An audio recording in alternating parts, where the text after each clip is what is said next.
Welcome back to the Stigma Conversations with me, Imogen Tyler. If you're new here, you might ask, what's new to say about stigma? And if you're a seasoned listener, well, hopefully you know my answer by now, but I'll say it again because it matters. I know today we're seeing all sorts of taboo-busting conversations going on about topics such as stigma and mental health. This is undeniably great. Talking about how stigma makes us feel isn't just essential, it can be life-saving. It pulls us away from the dehumanisation, the division that stigma creates. But I've come to think that whilst these kinds of conversations are totally vital, we also need to ask some bigger questions about how stigma is produced and why. Once we do that, look at the big structural stuff, at power, at history, we can start to see how stigma is wrapped up in politics, economics, capitalism, colonialism, patriarchy. That means we can start to see stigma as a power, a practice, a machine, something made to serve the powerful, and that can actually be empowering. It means we might stop blaming ourselves, might stop thinking that's just how things have to be, and ask for better. In this series, I've been meeting inspirational academics, activists, and frontline workers to help me reflect on how stigma works, where it comes from, and how we might resist. If you're outraged about something, the chances are it's linked to some sort of policy that could be changed, that could then improve people's lives. My goodness me, why the hell would you want to not be woke? Why wouldn't you want to be awake to the issues of injustice in the world, to the realities of stigmatization and its effects in society?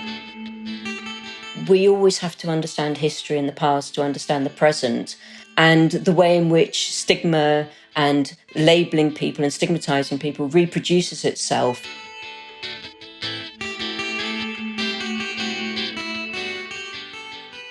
So far, we've heard how stigma marks some people out as lesser than others.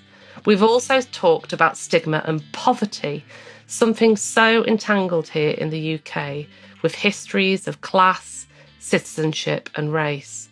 And today we're going to be talking about stigma and racism. The cultural theorist Stuart Hall argued that racism is a badge, a token, a sign, a political practice of classification. And as we've seen in previous episodes, the badge of racism has long been employed as an othering practice, a colouring device to dehumanise people, from enslaved people, colonial subjects, non-citizens, refugees, migrants. Racism can be understood in this sense as a form of stigmatisation, a system of marks. When I set out to better understand racism through the lens of stigma, I turned to the place where I live, Lancaster in northwest England. In the 1700s, Lancaster was the fourth largest slave trading centre in England, was deeply involved in the Atlantic slave trade and wider slavery business. Slavers here had vast commercial networks in the West Indies and Americas, importing goods produced by enslaved people, from mahogany to spices to cotton. And over time, slave trading families accumulated land and property, and their enriched descendants became mayors and politicians and dominated local life, leaving that legacy in how the city looks today. So when Black Lives Matter protests happened here in 2020, attention focused on Lancaster's hidden history. The grave of a slave trading family was defaced, and protesters, many of them schoolchildren and students, gathered at the quay where slave ships once set sail. It was clear that any movement for racial and social justice here has to contend with that history and has to educate people about that history, including the hidden stuff. Today, I'm with two activists whose work really testifies to that. They're Geraldine Onek, a teacher who came to Lancaster as a child refugee from South Sudan and who, after joining the Black Lives Matter protests, co-founded Lancaster Black History Community Group with her friend Rebecca Novell. Also with us is Jasmine Patel, who's in her first year at Edinburgh Uni and got involved with the group when she was still at school. And I met them both through my work with that same group, where we fight racism through education in our community. Geraldine, describe what it was like to go to those protests in 2020. It was through just attending that I just realised the sheer volume of support and allyship in Lancaster. We went on the steps and my sister actually spoke out to the crowd because it was quite organic. It was, it wasn't a rehearsed thing. This was something real that was happening to our community. And we were trying to get the wider public, especially living in a city where it's predominantly white. That's quite a difficult task in itself. And when we left that day, I knew that it couldn't be the end. I was like, oh, there's something niggling me. I think you can't just be an activist, do a little show and a step, and then, it's always what's next, what's the impact. So Rebecca, Novelle and I decided, we know what's happening in Bristol. We can see that they're toppling statues into the river. What's happening here? Like Lancaster, it must have its own, skeletons in the closet. So we were like, let's find this hidden history and let's see if there is any Black history. So it was through connections and Zoom calls that we co-founded that group and managed to get academics, historians, community members, faith organisations all involved. And it just escalated, really, hasn't it? It certainly has escalated. One thing that was really interesting to me from the outset is after the initial vigil, there were vigils on other evenings that carried on over the weeks that followed. And they started to really concentrate around the history. So people were joining hands on the quayside where there's a memorial to enslaved Africans connected to Lancaster slave trade. And it felt to me like there was a real sense around the ghost coming up and saying this was the fourth largest slave trading port in Britain and it's not fully recognised in this city or its history. So it was quite interesting to me. And then you got in touch with me, I think. But I love the fact that from the beginning, and I don't know if it was you or Petra, your sister, who said, this is not a moment, it's a movement. And that's become kind of the motto of the history group, the Black History Group, which I think is, we are a movement, I think. Sometimes a chaotic one, because we're involved in so many different things now. But also from the beginning was that mission that our role as the Black History Group is to fight racism through education. So, yeah, is there anything else you want to reflect on around just, the scale of activity? Like you said, 2.5 years ago, I remember sending emails out to schools saying, look, we're a new group. We're trying to educate the community, especially schools, about Lancaster's hidden history. With it being a local history unit, which we know is a statutory part of the curriculum, would you consider, us helping you in teaching this unit? And I'll be honest, it was quite disheartening to get only the odd reply, but it was a difficult time and I understood being a teacher myself, it was COVID time. And then you fast forward 2.5 years and we've got 63 schools locally who've committed and said that they will embed this into their curriculum, not just as a one-off, but year on, year out. So then they know that every primary school child who leaves that primary school will go into the world having that experience of going around those sites in Lancaster linked to the slave trade, knowing about Black history. And I think we've always said, like you said, fighting racism through education, because if we can teach about the past, then it helps us to forge a better future. And I think when we talk about stigma, like you said, we are now a group kind of highlighting, putting that spotlight on a touchy subject. And it was a backlash, from our group. And we did receive negativity in terms of from our community, the past is in the past and what you're doing, dredging this back up and get over it. And I just think for me personally, it was always how do I make this be a concern for everyone and not just people of colour? So I think going from schools, that's the first, start from the foundation. I've always believed start from as young as possible. Even with the sensitivity of the topic, it's achievable. I mean, you're just a tour de force. The work with schools, it just blows my mind. And then there's all the other projects, the slavery banner, the Sewing Cafe Lancaster collaboration that we did, where community volunteers made a banner from all the research that we did with different groups, and how like all the museums now are involved, how they're recaptioning all their collections based on our community research. I just feel so honoured to be part of this movement with you all. So it's just great to talk about it. And the massive community conference we had at the university, 200 participants, Catherine Hall, and, Richard Benjamin from the International Slavery Museum coming to hear us and our community research participants talking about their research. So Jasmine, one of the first projects we started when we formed was the Slavery Family Trees Project, and we got funded by a group called Necessity to do, and it's all in the pandemic, so it's hard to remember now. And we got about, I think it was 8 groups researching different families in Lancaster who were slave owners, slave traders, who were people merchants dealing with plantation economies, bringing in sugar, etc., etc. So we wanted to kind of do this sort of history, this map of these families. And you were then at school, and you got an email, presumably from your history teacher, that said, do you want to be involved? And then we would meet online and do the project. So do you want to talk about what that was like, why you got involved, and also which family you researched and what you found out? Yeah, so I think I just got involved because I just had a genuine interest in this topic, because the curriculum was different whilst I was in my lower years at school. It hadn't undergone any reforms to include local histories. So I didn't actually know anything about Lancaster's history and its connections with the slave trade. So yeah, I got involved. So the group from Lancaster Girls Grammar, we were researching the Lindo family. And Lindo, as we found out, he was involved in almost every single aspect of the slave trade.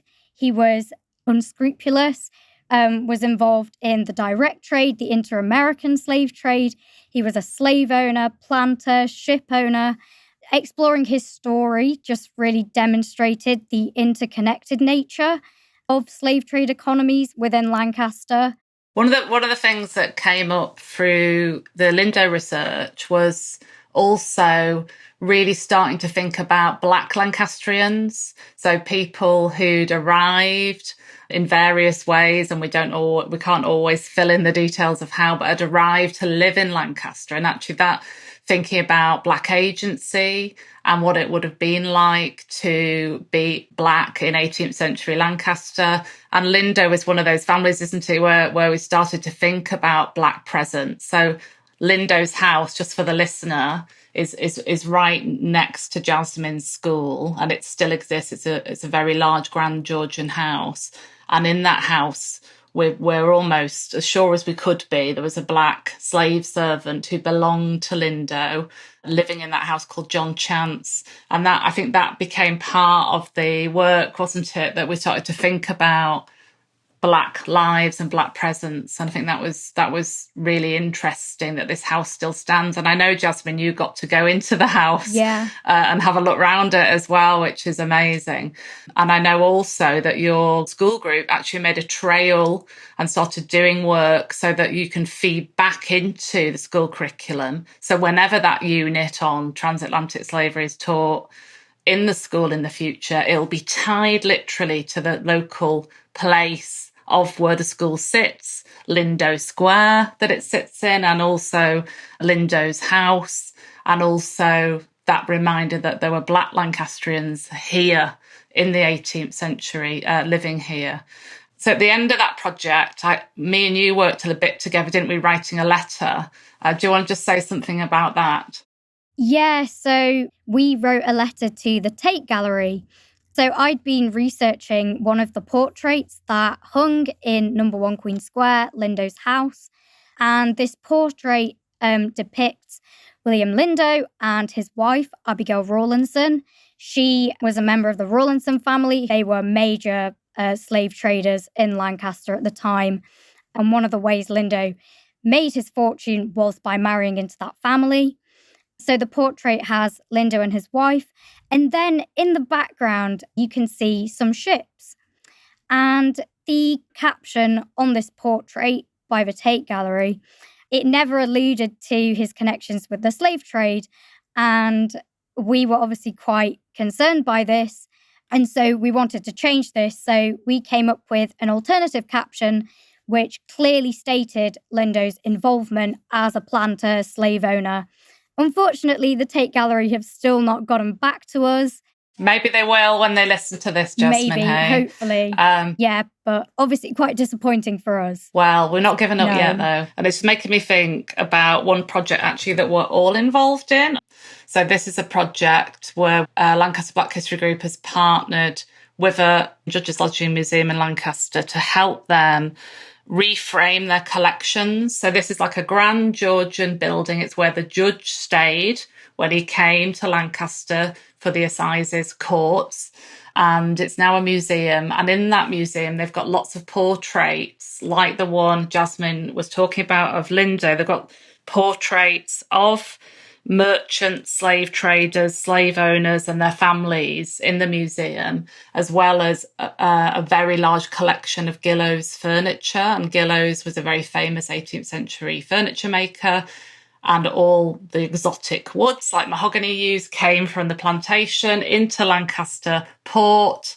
And it was one of the biggest businesses in Lancaster, the second biggest business. Shipbuilding was the first, including building slave ships in the 18th century. Anyway, all of that aside, what is so interesting about the project with the Judges Lodging is we got the money to commission an artist to produce a permanent set of 5 portraits that are going to sit in this museum opposite the portraits of these Lancastrians that were involved in the slavery business.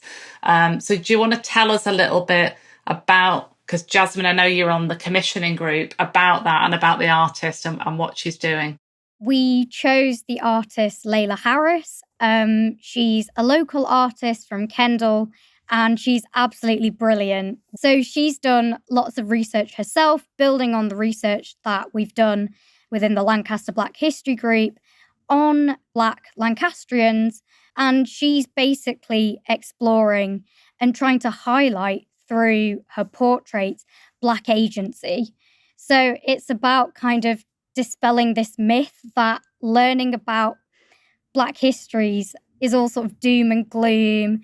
And we're just trying to show that actually it can be enlightening and empowering to learn about these histories. And alongside these portraits, Geraldine, I know you've been working with Layla in the museum running workshops for kids, and the kids' artworks are going to be displayed, which I think is fantastic as well as part of the exhibition launch. Can you tell us about the workshops? And I'm really interested in what Jasmine's just said about Black agency and how I know you've been working that into the workshops, thinking about runaways, etc. Yeah, so when we did phasing past phase 1, the focus was teaching them what the slave trade was.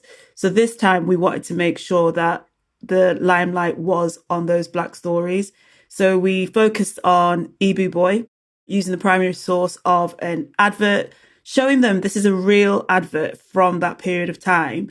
And it was so interesting because there's so much descriptive language in it, describing his height, his posture, his features, his dialect. And from this, we got the children to think about what's missing. And the first thing they're like, he's got no name. And we then discovered, okay, he was from the Ibu tribe. So we learned about the Ibu culture, modern day South Nigeria. So I took in examples of African clothing. I showed them the different garments that the Ibu culture today would wear. And we discussed what life would have been like for him living there, try and give him this agency in terms of giving him a name and identity. We gave him a name, an African name from his culture. So the kids chose Afefemune, which means my name will not be forgotten. And then we talked about how this was done onto him. It didn't define him. He was probably someone's son, a brother. We talked about all the different strands or who he may have become or who he may have been. I know I really enjoyed it because it was really nice to just talk about someone in terms of a being as opposed to a possession. We really wanted to highlight that they were people first, then they were enslaved, and that's very important for like the language you use as well when we're teaching them. So we always say enslaved African as opposed to a slave. I think that emphasis on Black agency is so important. And actually, what's made all of the community research possible is things like these new digital resources. So the Ibu boy, who was an enslaved African boy who was owned by a reverend in Heysham, which is a port town near Lancaster. We know about him because of the traces left in a runaway slave advert. That is part of this big database that is now publicly accessible. So there's also something about like this public education and resources that mean we can do public history making together now in a way that wasn't possible before. Geraldine, it strikes me that, and you mentioned it a bit earlier, but it strikes me that when we're talking about white privilege, people can be so like defensive. And so I suppose this is partly what I'm trying to get at about education. You know, people get very defensive, like you said, history's in the past, we don't want to know, you know, why can't we just focus on the positive or the future? And actually, when I asked you the first question, Jasmine, you said I didn't know anything. And it's like, if only everybody, you know, came with a sense of not knowing and an openness to saying, I don't know, you know, that would be so fantastic. But part of, I think, shattering the kind of stigma around admitting not knowing is part of the difficulty of trying to do anti-racist education and work. So I'm just wondering, I think we are doing it, but how do we constantly reflect or come back, Geraldine, to that defensiveness? How do we tackle that in different ways? It's making sure that we do it in a collaborative way. There's nothing worse when you're trying to educate someone and they feel that they're spoken down to. And I think in a way we do it in a way that it's a discussion and informing them and using facts and evidence, and so they can become more knowledgeable in that topic. You know, I hand on heart, I put my hand up and said I didn't even know what BLM stood for 2 years ago. And as a Black person to say that, you know, it's okay to not know everything. And I always teach even children that I said, adults don't know everything.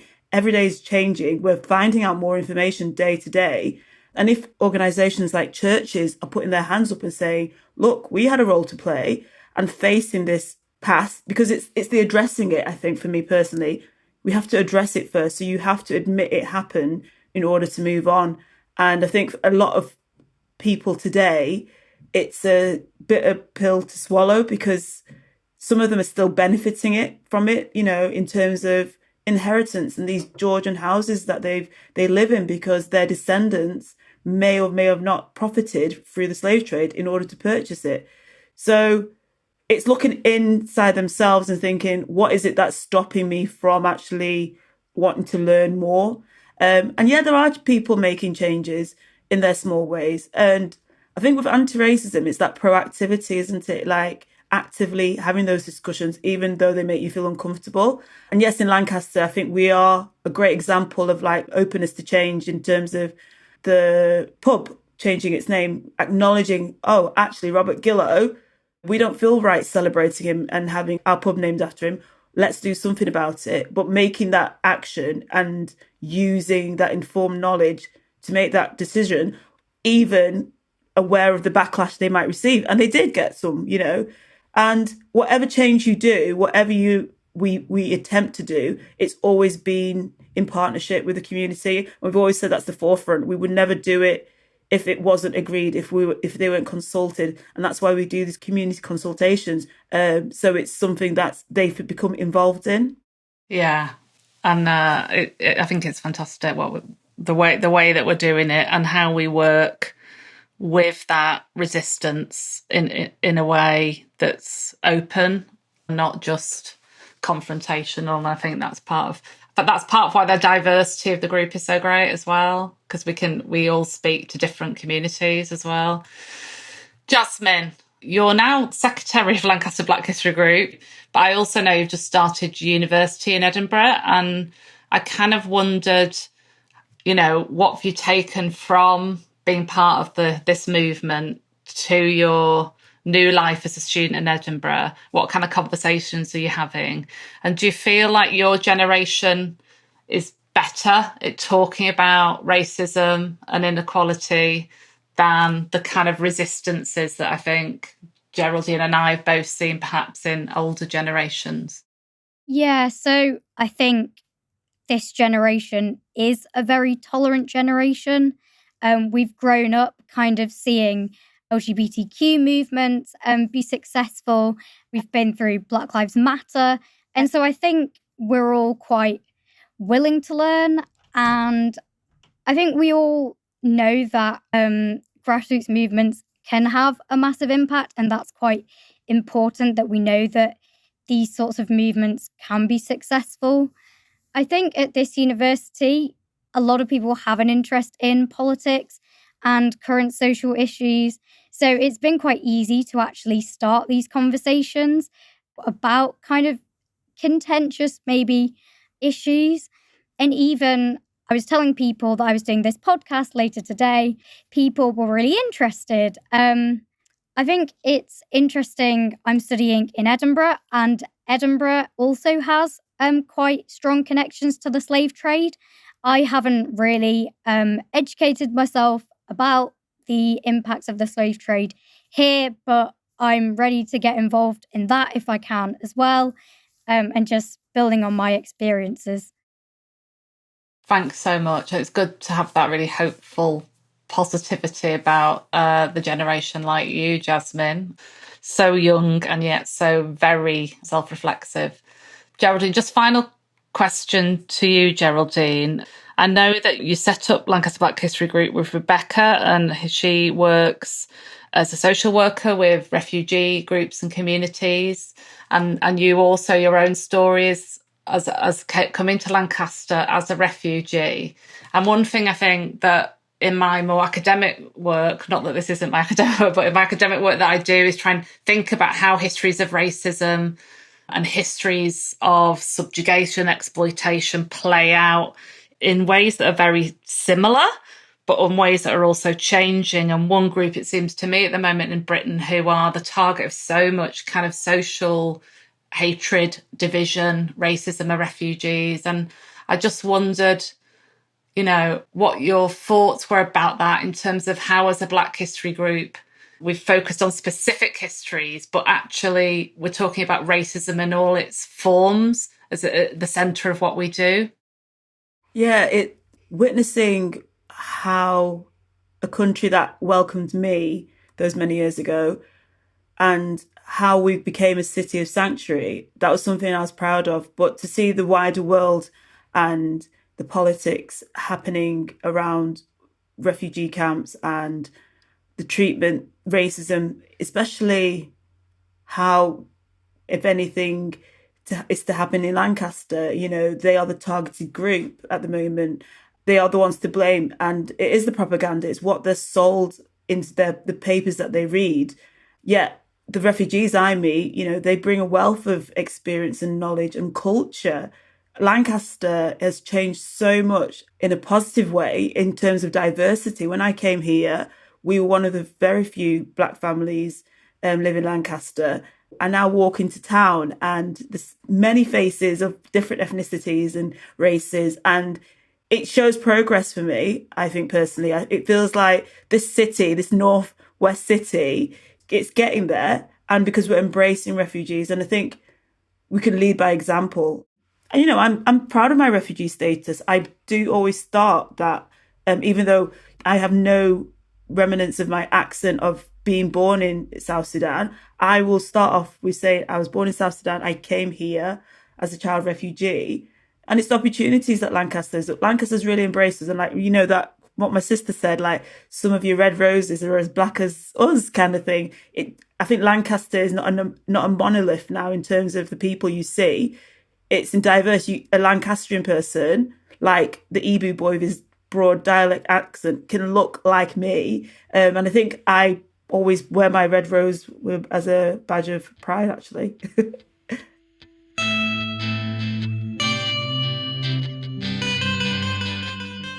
Geraldine Onek and Jasmine Patel. And you can read more about the Lancaster Black History Group and the Slavery Family Trees Project through the links in our episode notes. It's so good to see a voluntary community group achieve so much so quickly, challenging and transforming understandings of the histories of slavery and colonialism, and drawing on great public resources such as the digital databases produced by the UCL in the form of the Legacies of British Slavery Project, the Slave Voyages database and the Runaway Slaves database, and using these databases to do urgent forms of political education in communities. I've been reflecting on all this in the context of my own work on histories of racial stigmatisation and resistance, and I want to foreground two things. First, we can't separate British history from histories of slavery and colonialism. To give you just one example, Lancashire's cotton mills are absolutely entangled with the Lancashire-owned slave factories on the African coast and the Lancashire-owned cotton plantations. They're part of the same global architecture of enclosure and exploitation. Second, our conversation today highlights, at least for me, the importance of bringing scholarship and academic expertise into the community and into activism for social change, of contesting stigma politics and social injustice, not only in journal articles or in conference papers, but out there in the world beyond academia. Next up, I'll be continuing in the spirit of translating and speaking across research, professional expertise and social activism when I meet Dr. Andy Knox, a GP, public health lead, author and activist.